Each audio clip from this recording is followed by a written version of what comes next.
ചില്ലറയെ ചൊല്ലിയുള്ള തർക്കത്തെ തുടർന്ന് സ്വകാര്യ ബസിൽ നിന്ന് കണ്ടക്ടർ പുറത്തേക്ക് തള്ളിയിട്ട് മർദ്ദിച്ച 68-കാരൻ മരിച്ചു. തൃശൂരാണ് കണ്ടക്ടറുടെ ക്രൂരത മരണത്തിൽ കലാശിച്ചത്. കരുവന്നൂർ സ്വദേശി പവിത്രനാണ് മരണപ്പെട്ടത്.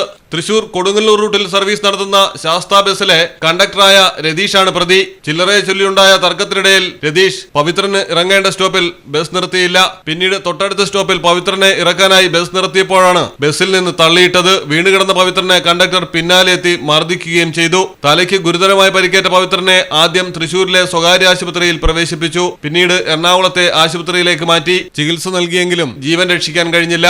കണ്ടക്ടർ രതീഷിനെ റിമാൻഡ് ചെയ്തിട്ടുണ്ട്. രതീഷിനെതിരെ കൊലക്കുറ്റം ചുമത്താനാണ് സാധ്യത. Malayalam television, Thrissur.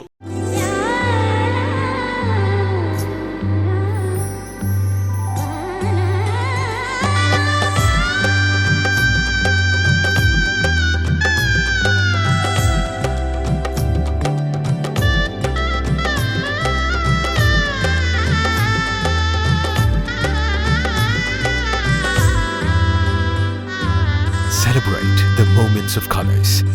KMT Silks, Perindalmanda, Kottakkal.